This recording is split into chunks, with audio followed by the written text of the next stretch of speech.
हाँ जी, बिस्मिल्लाहिर्रहमानिर्रहीम। तो हम नेक्स्ट क्वेश्चन की तरफ आ रहे हैं जी। Alternating current through capacitor.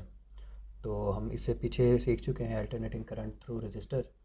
ये लॉन्ग क्वेश्चन के तौर पे पूछा जाएगा आपसे और इसकी फ्रीक्वेंसी काफ़ी ज़्यादा है, मतलब एक इम्पोर्टेंट लॉन्ग क्वेश्चन है। देखें कितनी बार ये पास पेपर्स में आ चुका है। फेडरल बोर्ड में 2017 में, और लाहौर बोर्ड में 2016 में, और गुजरावाला बोर्ड में 2017 में, और मुल्तान बोर्ड में 2016 में ये पूछा गया था। तो इसलिए ये एक इम्पोर्टेंट लॉन्ग क्वेश्चन है। और किसी भी लॉन्ग क्वेश्चन को अटैम्प्ट करने से पहले हम उसकी हेडिंग्स की तरतीब लगाते हैं। लिहाजा हम इसकी भी हेडिंग्स जो हैं उसको सबसे पहले लिखते हैं, उसके बाद फिर उसी हेडिंग की तरतीब को फॉलो करते हुए इस क्वेश्चन को पूरा करते हैं। हाँ जी, तो नंबर ऑफ़ हेडिंग्स हमने तरतीब से लिखी हैं कि सबसे पहले है जी how capacitor conduct for AC. Number 2 पे है जी एक्सप्लेनेशन ऑफ द फिगर। हम एक फ़िगर बनाएंगे इसकी, उसको थोड़ा सा एक्सप्लेन करेंगे। कैलकुलेशन ऑफ करंट है, फिर हम देखेंगे कि करंट जो है वो उसकी कैलकुलेशन कैसे की जाएगी। फेज़ डायग्राम आएगी, फिर वोल्टेज और करंट की, और फिर वेक्टर डायग्राम आएगी दोनों की, और फिर रिएक्टेंस ऑफ द कैपेसिटर को एंड पे डिफाइन किया जाएगा। तो ये हेडिंग की तरतीब हम ज़हन में रखते हुए इस क्वेश्चन को पूरा करते हैं। हाँ जी, तो सबसे पहले हम देखते हैं कि जो कैपेसिटर है वो डायरेक्ट करंट को तो गुजरने नहीं देता। तो ये अल्टरनेटिंग करंट को कैसे ये गुजरने देता है। तो how capacitor conduct for AC. तो असल में बात यह है कि जो कैपेसिटर, आप सबको पता है कि एक कंडक्टिंग प्लेट्स हैं, उनके दरमियान में इंसुलेटिंग मटेरियल होता है। तो जब आप उसके ऊपर वोल्टेज सोर्स लगाएंगे कोई, तो वोल्टेज सोर्स चूँकि यहाँ पे अल्टरनेटिंग वोल्टेज है, तो अल्टरनेटिंग वोल्टेज का जो बिहेवियर है वो डेफिनेटली इस अंदाज में होगा। ये उनकी तरतीब होगी। तो ये तरह देखें कि जो वोल्टेज की वैल्यू है वो आपको पता है कि 0 से लेकर +5 वोल्ट तक बढ़ेगी, और फिर +5 से दोबारा 0 तक आएगी। तो उस इसके हम अगर टोटल 4 क्वार्टर साइकिल पूरे साइकिल के 4 पार्ट बना लेते हैं, तो ये फर्स्ट क्वार्टर साइकिल आ गया, ये सेकंड आ गया, ये थर्ड आ गया, और ये वाला फोर्थ आ गया। तो फर्स्ट क्वार्टर साइकिल के दौरान क्या हो रहा है भाई, कि जो वोल्टेज की वैल्यू है वो चूँकि यहाँ पे ये लेट से कि 0 है, या चले इसको नेगेटिव बोल देते हैं, ये पॉजिटिव हो जाएगा फर्स्ट क्वार्टर साइकिल के दौरान। तो जो वैल्यू ऑफ द चार्ज है वो कैपेसिटर के ऊपर स्टोर होगी, इस अंदाज से कि कैपेसिटर जो है वो चार्ज होना शुरू हो जाएगा। ये देखें कैपेसिटर की चार्जिंग शुरू हो जाएगी। तो जब फर्स्ट क्वार्टर साइकिल की पीक पोजीशन गुजरनी है, तो 5 वोल्ट, लेट से कि यहाँ पे 5 वोल्ट थे, तो यहाँ पे भी 5 वोल्ट आ जाएंगे। कैपेसिटर के ऊपर भी कितने वोल्टेज आ जाएंगे, 5 वोल्ट। 5 वोल्ट चूँकि सोर्स की मैक्सिमम वैल्यू थी, तो कैपेसिटर ने भी उतने चार्ज स्टोर करके तो अपने वोल्टेज जो है वो उतने सेट कर लेगा। लेकिन अब सोर्स वोल्टेज कम होना शुरू हो जाएंगे। अब ज़रा देखें, लेट्स से कि यहाँ पे एक बल्ब लगा हुआ है, ये यहाँ पे एक बल्ब लगा हुआ है। तो पहले जो करंट था इस बल्ब में से गुजर के जा रहा था।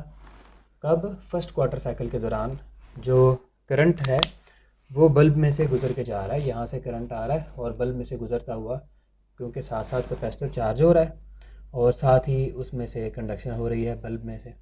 तो जब फर्स्ट क्वार्टर साइकिल गुजर जाएगा, उसके बाद क्या होगा, उसके बाद जो वोल्टेज की जो सोर्स वैल्यू थी वो कम होनी शुरू हो जाएगी। लेकिन कैपेसिटर के ऊपर वोल्टेज तो 5 थे, वो ज़्यादा थे, लिहाजा करंट जो है वो फिर हाई वोल्टेज अब कैपेसिटर के हैं और लो वोल्टेज अब सोर्स के हैं।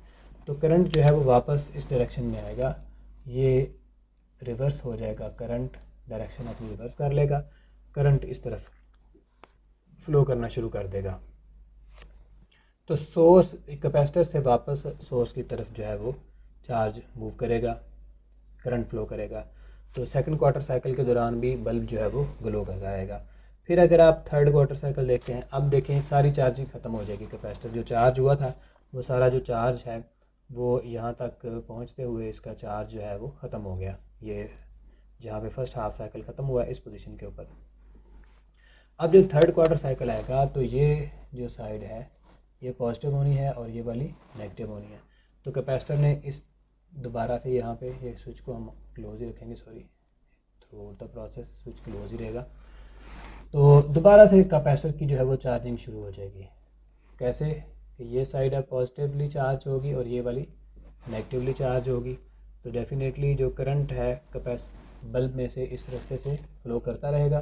तो डायरेक्शन ऑफ करंट जो है बल्ब में से ये रहेगी,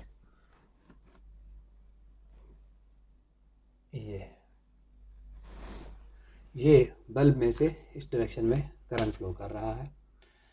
ये दोबारा पीक वैल्यू पे जाएगा, +5 तक जाएगा, यहाँ तक वोल्टेज इसके ऊपर स्टोर हो सकते अपना, यहाँ तक इसके ऊपर चार्ज स्टोर होता रहा। फिर जब पीक वैल्यू गुजर जाएगी, हम इसको भी +5 ही कह रहे हैं क्योंकि डायरेक्शन सिर्फ चेंज हुई है। डायरेक्शन मतलब अब करंट पहले इधर से फ्लो कर रहा था, पॉजिटिव से नेगेटिव, अब इधर से फ्लो कर रहा है क्योंकि पॉजिटिव साइड नीचे वाली हो गई है, ऊपर वाली नेगेटिव हो गई है सेकंड हाफ साइकिल में।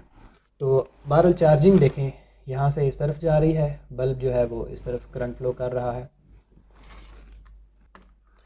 तो कंडक्शन थर्ड क्वार्टर साइकिल के दौरान भी यानी करंट फ्लो करता रहेगा। फिर दोबारा से चार्ज जो है वो रिवर्स होगा।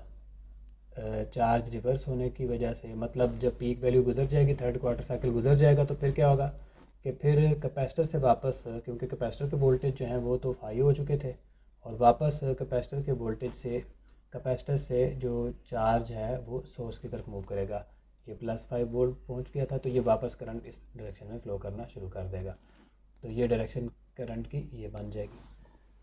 बहरहाल ये हमारे कोई सिलेबस का इस तरह से तो पार्ट नहीं है कि उसने डिटेल से तो नहीं पूछा कि किस तरह से कैपेसिटर में से करंट फ्लो कर रहा है, तो मैंने बताना ज़रूरी समझा कि कंडक्शन जो हो रही है असल में कैपेसिटर में वो किस तरह से हो रही है कि कैपेसिटर जो है वो एक क्वार्टर साइकिल के दौरान चार्ज हो जाता है, सेकंड क्वार्टर साइकिल के दौरान वो डिस्चार्ज हो जाता है, फिर थर्ड क्वार्टर साइकिल के दौरान दोबारा दूसरी डायरेक्शन में उसकी चार्जिंग शुरू होती है, पोलैरिटी रिवर्स होती है, और फिर नेक्स्ट जो फोर्थ क्वार्टर साइकिल आता है उसके दौरान दोबारा वो डिस्चार्ज होना शुरू हो जाता है थ्रू द वोल्टेज सोर्स, क्योंकि कैपेसिटर के वोल्टेज ज़्यादा हो जाते हैं और वोल्टेज के सोर्स की वोल्टेज जो है वो सोर्स वोल्टेज जो है वो डिक्रीज़ होने शुरू हो जाते हैं, तो हमेशा करंट हाई वोल्टेज से लो की तरफ जाता है। तो इस तरह से बार बार ये प्रोसेस होगा, चार्जिंग डिस्चार्जिंग होती रहेगी, तो कैपेसिटर में से करंट गुजरता रहेगा। तो अल्टरनेटिंग करंट इसलिए पास कर जाता है, ठीक है, मतलब करंट जो है वो यहाँ पे आया, चार्ज स्टोर हुआ, फिर वापस आया, फिर इस साइड से आया, चार्ज स्टोर हुआ, फिर वापस इस साइड से आया। तो ये एक बिहेवियर था कैपेसिटर का जिसमें हमने देखा कि कैपेसिटर जो है वो किस तरह से कंडक्ट करता है। तो मैं इसको थोड़ा सा लिखवा देता हूँ, लिख देता हूँ।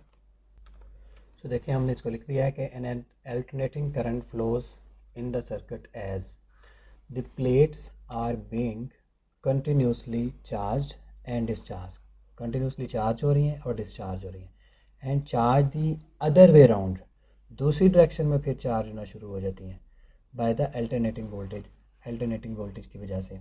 तो ये रीज़न है कैपेसिटर में से करंट के कंडक्ट होने की, ये रीज़न थी।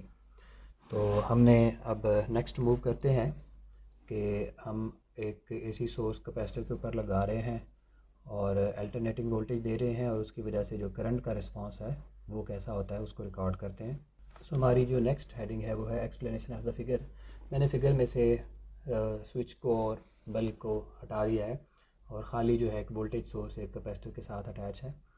तो इसमें हो क्या रहा है कि हम वोल्टेज को अप्लाई कर रहे हैं कैपेसिटर के ऊपर, और उसकी वजह से कैपेसिटर के ऊपर चार्जेस स्टोर हो रहे हैं और उसमें से करंट फ्लो कर रहा है, और हम ये चाहते हैं कि वोल्टेज जो हमने अप्लाई किए हैं और उसमें से जो करंट फ्लो कर रहा है उनके दरमियान में हमें फेज़ डिफरेंस का पता चले।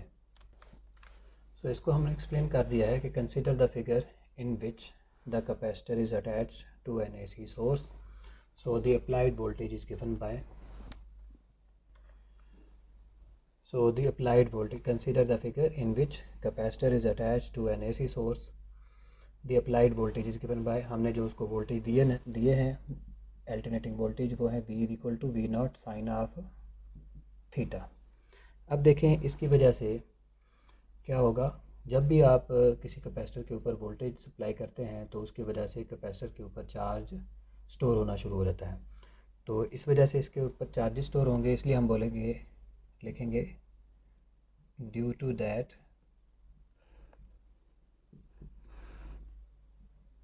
the stored charges are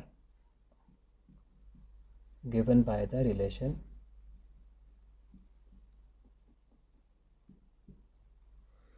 Q is equal to CV।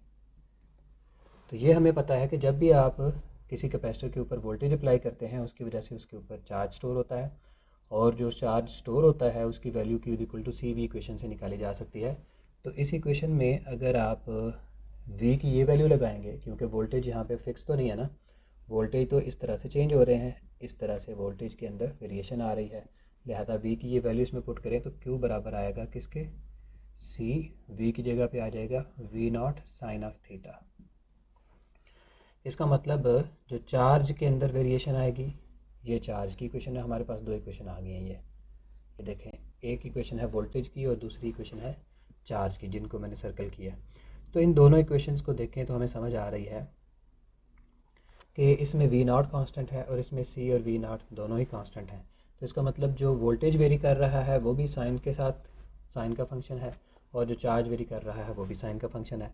तो इसका मतलब दोनों ही एक ही तरह से वेरी करेंगे, जिस तरह से हमने पिछले एसी थ्रू रजिस्टर में भी देखा था कि वोल्टेज और करंट एक ही तरह से वेरी कर रहे थे। तो यहाँ पे जो वोल्टेज हैं और जो चार्ज हैं वो दोनों सेम तरीके से वेरी कर रहे हैं, क्योंकि दोनों ही साइन डिपेंडेंट कर्व है, दोनों ही साइन के ऊपर डिपेंडेंट हैं, तो दोनों का कर्व जो होगा वो साइन कर्व होगा। तो हम इसको थोड़ा सा लिख लेते हैं, तो बाद में हम इसकी फेस डायग्राम बनाएंगे, उसके अंदर भी हम इसका जिक्र करेंगे कि वेरिएशन यहाँ पे तो मैथमेटिकली हमें समझ आ रही है कि वोल्टेज और जो चार्ज है उनके अंदर वेरिएशन एक तरह से है। फिर हम इसका ग्राफ बना कर भी इसको एक्सप्लेन करेंगे, फिर हम इसकी वेक्टर डायग्राम भी बना देंगे। तो इसको लिख लेते हैं। तो हमने इसको लिख दिया बिल्कुल इसी तरह से कि since we not and C are constants, so therefore Q will vary in the same way as applied voltage V. So Q and V are in phase as shown in the phase diagram। हमने बनाई तो नहीं, लेकिन हम phase diagram बनाएंगे तो उसके अंदर भी हमने इसका जिक्र करना है, तो इसलिए हमने इसको पहले ही लिख दिया है। तो हम अपनी नेक्स्ट हेडिंग की तरफ बढ़ते हैं, कैलकुलेशन ऑफ करंट। हाँ जी, तो नेक्स्ट हेडिंग थी हमारी calculation of current. So we know that I equal to delta Q over delta T. सबको पता है कि जो करंट है वो हमेशा rate of flow of charges का नाम है delta Q over delta T. लेकिन ये जो मैंने फार्मूला लिखा है इसमें delta Q over delta T की अगर तो न्यूमेरिक वैल्यूज़ आपको पता हैं तो फिर तो बड़ी आसानी से आप करंट निकाल सकते हैं। तो लेकिन अगर आपको न्यूमेरिक वैल्यूज़ नहीं पता, आपको एक ग्राफ की शक्ल में इंफॉर्मेशन दी गई है, तो फिर उस ग्राफ से करंट को निकालना हमारे लिए जो है वो हमारे मेथड को चेंज कर देगा कि अब हम न्यूमेरिकली तो नहीं हम उसको कैलकुलेट कर सकते।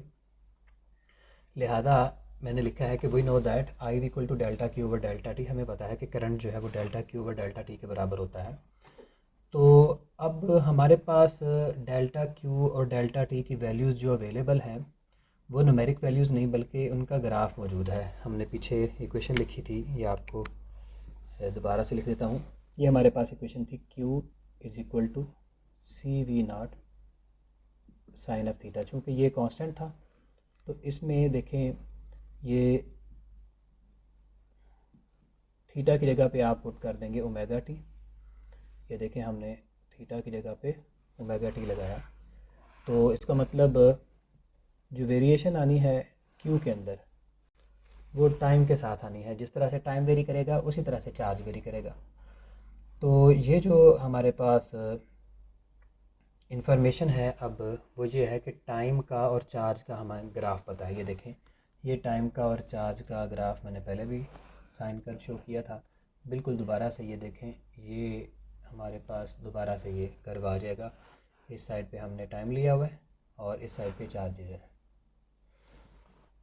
तो ये चार्जेस को वाई एक्सिस के लॉन्ग में प्लॉट किया गया है और टाइम को एक्स एक्सिस के लॉन्ग।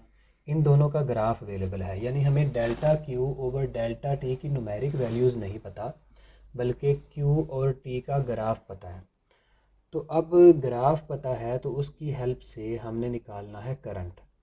अब मैंने लिख दिया है कि जब आपको ग्राफ पता है तो फिर आपने करंट निकालना है, तो फिर आप उस ग्राफ की स्लोप निकालेंगे, क्योंकि ये जो वैल्यू है I equal to delta Q over delta T, जब आपको ग्राफ दिया होगा तो ये जो वैल्यू है उसकी स्लोप को रिप्रेजेंट करेगी।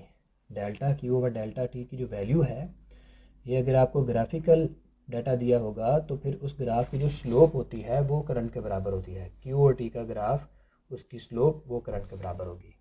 तो फिर हमें बात समझ गए हैं कि हमें न्यूमेरिक वैल्यूज़ तो दी नहीं हुई, ग्राफ दिया हुआ है, लिहाजा हमें स्लोप निकालनी है। जो स्लोप की वैल्यू आनी है वही करंट की वैल्यू आनी है।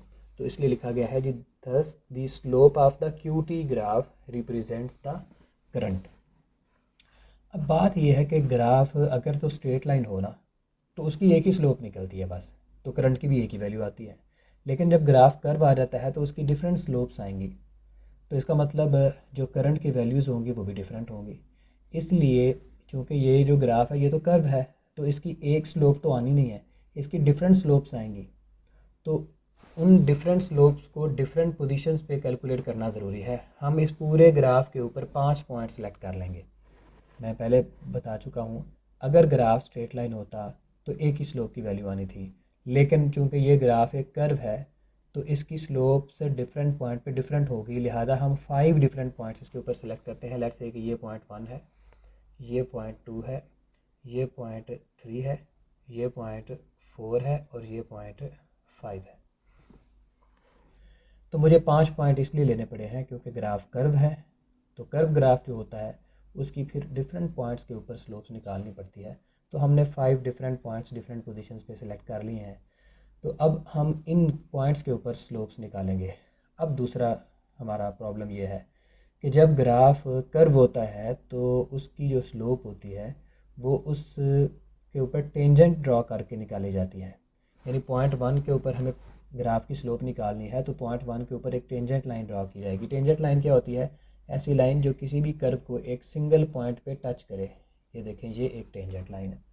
तो यहाँ पे भी हमें डिफरेंट टेंजेंट लाइंस बनानी पड़ेंगी, पॉइंट 1 के ऊपर, पॉइंट 2 के ऊपर, पॉइंट 3 के ऊपर, 4 के ऊपर, 5 के ऊपर। तो पॉइंट 1 के ऊपर अगर टेंजेंट लाइन ड्रॉ करता हूँ तो ये देखें, ये पॉइंट 1 के ऊपर टेंजेंट लाइन ये आ जाएगी। इसी तरह से पॉइंट 2 के ऊपर अगर आप टेंजेंट लाइन ड्रॉ करते हैं तो ये पॉइंट 2 के ऊपर टेंजेंट लाइन आ जाएगी। पॉइंट 3 के ऊपर अगर आप टेंजेंट लाइन ड्रॉ करना चाहते हैं तो ये पॉइंट 3 के ऊपर टेंजेंट लाइन आ जाएगी।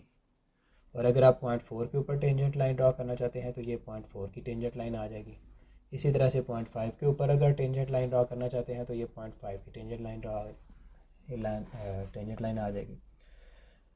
तो आपने देखा है कि मतलब हमारी जो प्रॉब्लम्स हैं वो स्टेप बाय स्टेप आगे बढ़ती जा रही हैं कि हम चाहते थे करंट निकालना, करंट का न्यूमेरिक डाटा नहीं था, ग्राफ था, ग्राफ स्ट्रेट लाइन नहीं था, कर्व था। तो कर्व ग्राफ का फिर सोल्यूशन क्या निकाला? हमने उसके ऊपर डिफरेंट पॉइंट सेट किए। जब पॉइंट सेट किए तो अब उसके ऊपर डिफरेंट टेंजेंट लाइंस ड्रा की। अब जो इस टेंजेंट लाइन की स्लोप है वही इस ग्राफ की स्लोप है इस पॉइंट के ऊपर।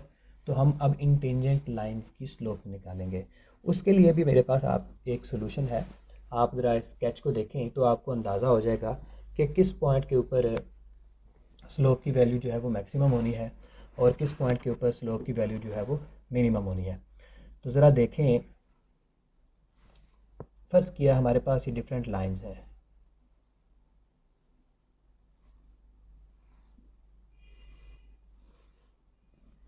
ये लाइन 1 है, 2 है, 3 है, 4 है, 5 है, 6 है, 7 है, 8 है और 9।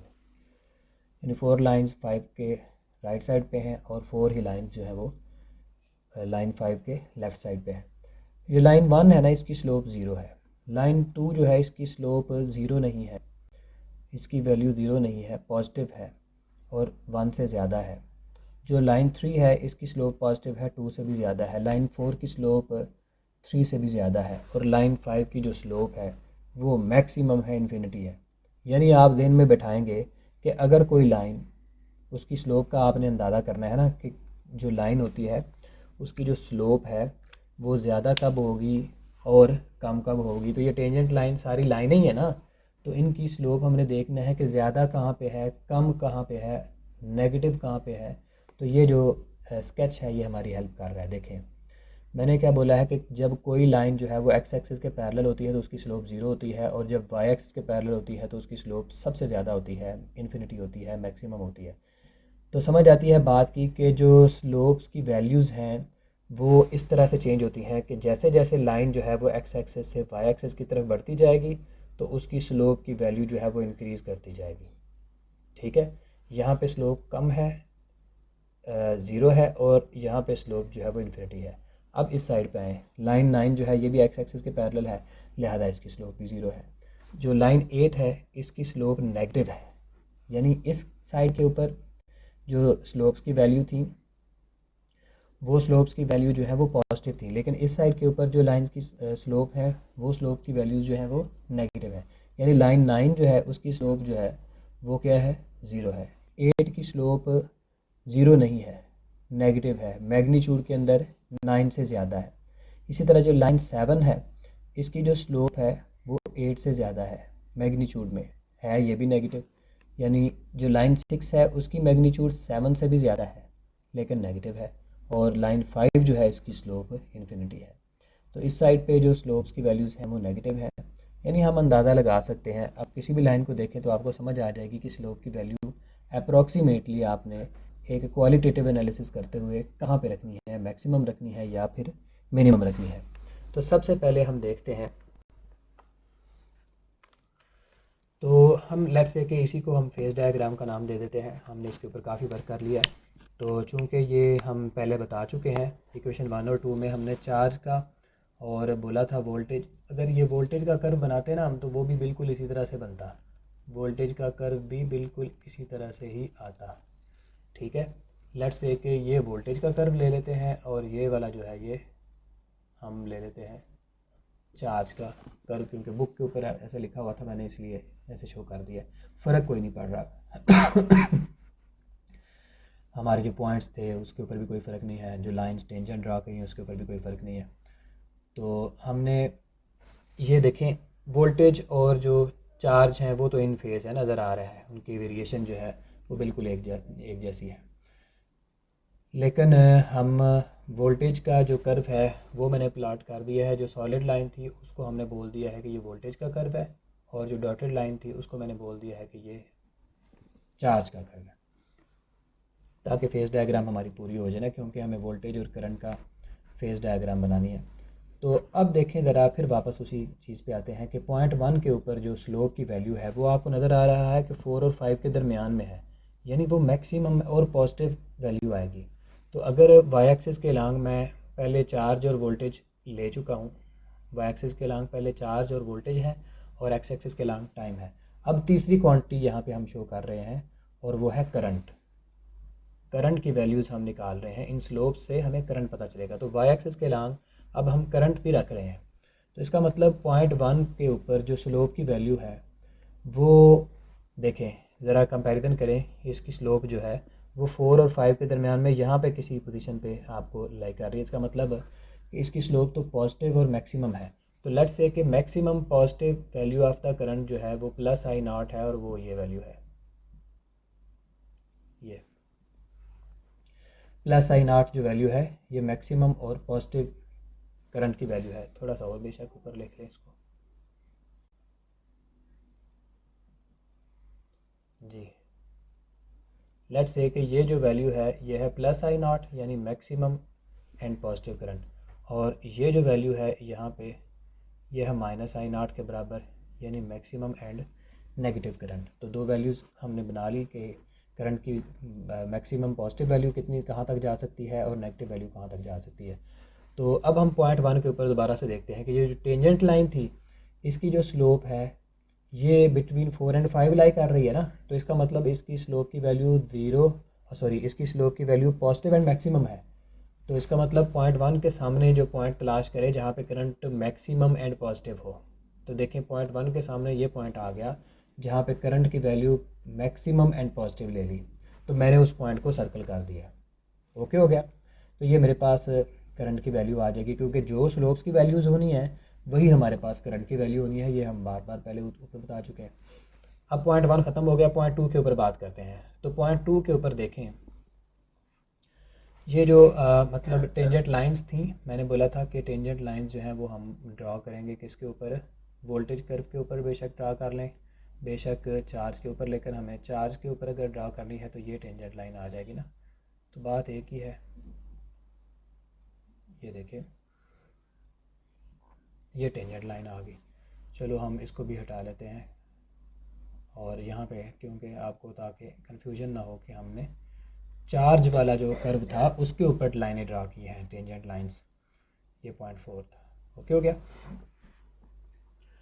तो अब देखिए पॉइंट 1 के ऊपर तो हमें पॉजिटिव और मैक्सिमम करंट मिल गया, और जो पॉइंट 2 था ये पॉइंट 2 था, पॉइंट 2 के ऊपर जो स्लोप की वैल्यू है वो पैरेलल टू एक्स एक्सिस है।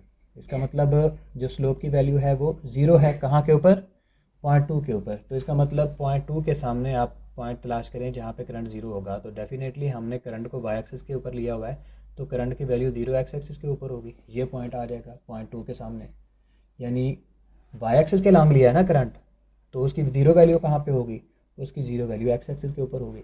तो पॉइंट टू के सामने हमने एक्स एक्सिस के ऊपर ये स्पॉट लगा दिया जहाँ पे करंट ज़ीरो है। अब देखें हम नेक्स्ट चलते हैं पॉइंट थ्री को। पॉइंट थ्री के ऊपर जो मैंने टेंजेंट लाइन ड्रॉ की हुई है, ठीक है, पॉइंट थ्री के ऊपर जो टेंजेंट लाइन ड्रॉ की थी, हाँ जी, पॉइंट थ्री के ऊपर जो टेंजेंट लाइन ड्रॉ की है वो डॉटेड लाइन जो है ना हमारी चार्ज वाली, उसके ऊपर टेंजेंट लाइन है, ये याद रखें। आपको वो क्रॉस करती दिखाई दे रही है सॉलिड लाइन को। तो पॉइंट थ्री के ऊपर जो टेंजेंट ड्रॉ किया हमने, उसकी स्लोप जो है वो 5 और 6 के दरमियान में है। तो इसका मतलब 5 और 6 के दरमियान में तो नेगेटिव और मैक्सिमम वैल्यू आएगी। तो पॉइंट थ्री के सामने नेगेटिव और मैक्सिमम पॉइंट देखें, ये नेगेटिव मैक्सिमम करंट है, ये पॉइंट आएगा जहाँ पे value of the current negative and maximum आ रही है।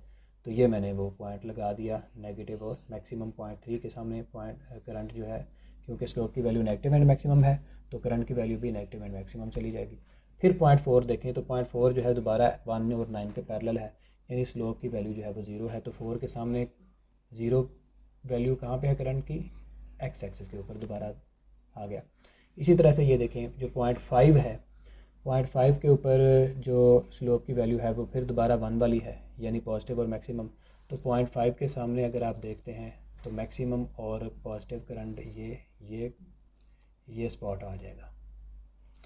तो ये देखें, मैं दोबारा से रिवाइज़ कर देता हूँ। हमें करंट की वैल्यू चाहिए थी, करंट की वैल्यू हमने ग्राफ से लेनी थी, तो हमने क्यू और टी का ग्राफ बनाया। क्यू और टी का ग्राफ बना के 5 पॉइंट ले लिए उस पर, और उन पाँचों पॉइंट के ऊपर हमने टेंजेंट लाइंस ड्रा की। उन टेंजेंट लाइंस की जो स्लोप की वैल्यू निकली वही हमारी करंट की वैल्यूज़ थी। तो ये जो मैंने सर्कल किए हैं ये असल में स्लोप्स की वैल्यूज़ हैं। स्लोप को समझने के लिए आप इस स्केच का सहारा ले लें, तो इसकी हेल्प से आपको बड़ी जल्दी पता चल जाएगा कि जो स्लोप की वैल्यू होनी है वही करंट की वैल्यू होनी है। तो मुझे जो करंट की वैल्यूज़ मिली मैंने उनको सर्कल कर दिया, यहाँ पे ग्राफ के ऊपर उनको शो ऑफ कर दिया। तो ये हमारे पास ये जो सर्कल्स आए हैं इनको अब मिलाएं, ये देखें, ये इनको मिलाने से हमारे पास एक ग्राफ बन गया। इनको मिलाने से ये जो ग्राफ बना है ये असल में करंट का ग्राफ है। ये किसका ग्राफ है, करंट का। तो ये करंट का ग्राफ हमारे सामने आ गया है। तो इसको मैं शो ऑफ कर देता हूँ, इसको भी हाईलाइट कर देते हैं कि ये जो ग्राफ आया है हमारे पास ये करंट का आया है। हाँ जी, तो मेरे ख्याल में हमारा फेज़ डायग्राम पूरा हो गया है। मैं इसको ज़रा साफ़ करके बना दूंगा बाद में, लेकिन अब फ़िलहाल आपको अंडरस्टैंडिंग करने के लिए ये सारी चीज़ें इसके ऊपर लगानी ज़रूरी थी। तो अब ज़रा देखें कि फ़ेज़ डिफरेंस जो है वो हमारे पास निकल आया है, क्योंकि जो करंट का ग्राफ है उसकी स्टार्टिंग पॉइंट के ऊपर देखें। मैं इसको ज़रा साफ़ करके बनाता हूँ। हमने ये इस फिगर है समझ तो ली है, इसको ज़रा साफ़ करके मैं साइड पे बना देता हूँ। हाँ जी, तो हमारी नेक्स्ट हेडिंग थी असल में फेज़ डायग्राम, उसको समझना ज़रूरी था, मैंने इसलिए आपको रफ में थोड़ा सा समझा दिया। अब हम इसको नीट में लिखेंगे, जो मैं आपको लिखवाऊंगा, जो बनाऊंगा शो आपने वही करना है। आप इसको अपना रफ पे लिख सकते हैं, बना भी सकते हैं, इसी को फाइनल कर सकते हैं, लेकिन हम ज़रा एक नीट वर्क चाहते थे, इसलिए मैं इसको सेपरेट से दोबारा से बना देता हूँ। कि फेज़ डायग्राम में हमने 3 कर्व बनाए टोटल, एक वोल्टेज का, एक चार्ज का और एक करंट का। तो वोल्टेज और चार्ज तो इन फेज़ थे, लेकिन जो करंट है वो आउट ऑफ फेज़ है। तो उनको मैं दोबारा से यहाँ पे बना देता हूँ। हाँ जी, तो देखिए मैंने इसको ज़रा नीट करके बना दिया है उसी फिगर को। इसमें बेटा ये जो कर्व था हमारे पास, ये वोल्टेज का कर्व था, इसको वी से हाईलाइट कर दें। ये जो कर्व था ये चार्ज का कर्व था, इसको क्यू से हाईलाइट कर दें। और ये जो कर्व था ये करंट का ग्राफ था, इसको आई से हाईलाइट कर दिया। और पॉइंट्स हम मैंने वो उसी तरह से लगा दिए, 1 2 3 4 एंड 5। ये 5 डिफरेंट पॉइंट्स हमने लिए थे जहाँ पे हमने स्लोप्स की कैलकुलेशन की थी। अब ये जो जितनी भी हमने डिस्कशन की है इसको एक पैराग्राफ की शक्ल में लिख लेते हैं। सो हमने जो डिस्कशन की थी मैंने उसको पैराग्राफ में लिख दिया है, मैं एक दफ़ा इसको पढ़ भी देता हूँ। So in the phase diagram the voltage and charge curves are in phase. वो हम पहले ही बता चुके हैं कि ये वोल्टेज का कर्व है और ये चार्ज का कर्व है, ये दोनों इन फेज जा रहे हैं। अब हमने इसके ऊपर क्यू और टी के ग्राफ की हेल्प से हमने करंट का कर्व प्लॉट किया है। तो उसकी डिटेल यहाँ पे लिख रहे हैं कि eight point one 8.1. So 8.1 the slope of QT curve is maximum and positive, वो हम डिटेल से पहले ही बता चुके हैं. So the value of current is also positive and maximum. ये यहाँ पे पॉइंट ख़त्म हो गया पॉइंट 1. अब पॉइंट 2 की बात कर रहे हैं. 8.2 the value of slope is zero, so the I is zero. Current की वैल्यू भी फिर ज़ीरो होगी. 8.3 the value of slope is negative and maximum, so the current is minus I naught यानी negative and maximum. 8.3 the value of slope is negative and maximum, so current is minus I naught यानी negative and maximum है. 8.4 the slope is 0, so I is the 0, so the I is 0. 8.5 the slope is again maximum and positive, so the current is plus I naught यानी positive and maximum. So we could see from phase diagram that current is leading to voltage by pi by 2 phase difference. तो अब phase difference की help से phase diagram की help से हमें पता चल गया कि करंट लीड कर रहा है वोल्टेज से. तो अभी वेक्टर डायग्राम भी प्लाट कर लेते हैं. सो अब हम वेक्टर डायग्राम बना रहे हैं. मैंने फेज डायग्राम रेज नहीं की, वाइप आउट नहीं की, सिर्फ इस वजह से कि क्योंकि इसकी हेल्प से हम वेक्टर डायग्राम प्लॉट करते हैं. तो पॉइंट 1 को देखें. पॉइंट 1 के ऊपर जो वोल्टेज है उसकी वैल्यू एक्स एक्सिस को कट करने के बाद पॉजिटिवली इंक्रीज़ कर रही है, इसलिए उसका जो वेक्टर आएगा वो एक्स एक्सिस के पैरेलल आएगा. ये देखें मैंने उसका वेक्टर प्लॉट कर दिया. ये वी वेक्टर जो है ये एक्स एक्सिस के पैरेलल आ गया. ये हमारा रूल था कि जो भी फिजिकल क्वांटिटी जो है अल्टरनेटिंग क्वांटिटी एक्स एक्सिस को कट करने के बाद पॉजिटिवली इंक्रीज़ करेगी, उसका वेक्टर उस पॉइंट पे हमने एक्स एक्सिस के पैरेलल प्लॉट करना है. तो इसलिए वोल्टेज का जो वेक्टर है मैंने एक्स एक्सिस के पैरेलल प्लॉट कर दिया. अब इसी पॉइंट 1 के ऊपर करंट की वैल्यू देखें, उसकी पॉजिटिव पीक आ रही है. तो हमें पता है कि पॉजिटिव पीक कब आती है, जब फेज़ पाई बाय 2 होता है. इसका मतलब करंट का और वोल्टेज का यहाँ पे जो फेज़ डिफरेंस है वो पाई बाय 2 का है.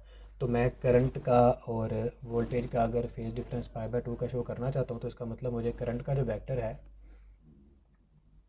जो करंट का वेक्टर है उसको प्लाट करना है इस तरह से कि आई और वी के दरमियान में एंगल पाई बाय 2 हो. ये फेज़ डिफरेंस आ गया पाई बाय 2 का.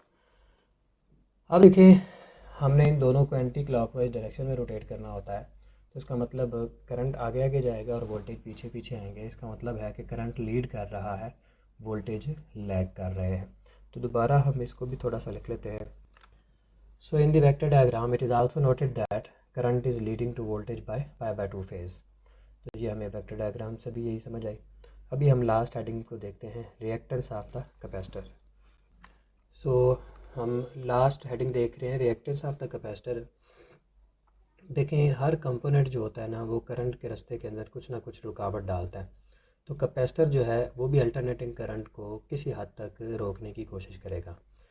जिस तरह से रजिस्टर जो है वो करंट के बहाव में रुकावट डालती है, उसी तरह से कैपेसिटर है या कोई और कंपोनेंट है, इंडक्टर है. तो यहाँ पे जो रिएक्टेंस ऑफ द कैपेसिटर से मुराद है वो यही है कि the opposition offered by the capacitor against the flow of AC के अगेंस्ट में जो अपोजिशन ऑफ़र कर रहा है कैपेसिटर, उसको हम नाम देते हैं रिएक्टेंस ऑफ द कैपेसिटर. ये बिल्कुल रेजिस्टेंस की तरह से ही डिफ़ाइन किया जाएगा, लेकिन थोड़ा सा फ़र्क रखा गया है क्योंकि रेजिस्टेंस रजिस्टर की होती है. तो ये जो रिएक्टेंस है ये कैपेसिटर की होगी. है ये भी एक तरह की रेजिस्टेंस ही, लेकिन हम इसका नाम थोड़ा सा फ़र्क डाल रहे हैं ताकि फ़र्क रहे. इसको एक्स सी से लिखा गया है. यानी दूसरे लफ्ज़ों में आप अगर नहीं याद रख सकते तो समझ लें कि जो रिएक्टेंस ऑफ कैपेसिटर है ये असल में रेजिस्टेंस ऑफ कैपेसिटर ही होती है. तो एक्स सी जो है इसके साथ हम इसको लिखेंगे. तो जिस तरह से रेजिस्टेंस कैलकुलेट की जाती थी वोल्टेज ओवर करंट करके, तो बिल्कुल उसी तरह से रिएक्टेंस ऑफ द कैपेसिटर भी वोल्टेज को करंट से डिवाइड करके निकाली जा सकती है. तो लेकिन आपको पता है कि एसी वोल्टेज में हमेशा आरएमएस वैल्यूज़ ली जाती हैं, इसलिए हमने इसको we RMS over high RMS के बराबर लिख दिया है. अब रिएक्टेंस ऑफ द कैपेसिटर का एक फार्मूला तो ये है, एक फार्मूला इसका ये भी है 1 ओवर ओमेगा सी. और ओमेगा क्या चीज़ है, ये एंगुलर फ्रिक्वेंसी है, क्योंकि हर हमेशा अल्टरनेटिंग करंट की कोई ना कोई फ्रिक्वेंसी होती है. तो ये जो ओमेगा है ये उसकी अल्टरनेटिंग करंट की एंगुलर फ्रिक्वेंसी होगी. आप इसको लीनियर फ्रिक्वेंसी में भी बदल सकते हैं. ओमेगा की जगह पे 2πf लिख दें, इस ओमेगा की जगह पे 2πf लगा दिया, तो ये बन गया फार्मूला 1 ओवर 2πfc. तो बहरहाल ये रिएक्टेंस ऑफ द कैपेसिटर के दो फार्मूले आ गए. एक फार्मूला आ गया x is equal to we over आई और दूसरा फार्मूला आ गया x is equal to 1/2πfc। तो इससे पता चलता है कि जो रिएक्टेंस ऑफ द कैपेसिटर है ये फ्रिक्वेंसी के ऊपर डिपेंड करती है। जितनी ज़्यादा फ्रिक्वेंसी होगी उसकी रेजिस्टेंस या फिर उसकी रिएक्टेंस उतनी कम होती जाएगी। इसके यूनिट भी ओम होते हैं, जिस तरह से रेजिस्टेंस के यूनिट ओम होते हैं। ये लॉन्ग क्वेश्चन हम ख़त्म करते हैं यहाँ पे। इंशाल्लाह कल जो है वो देखेंगे अपना AC थ्रू इंडक्टर।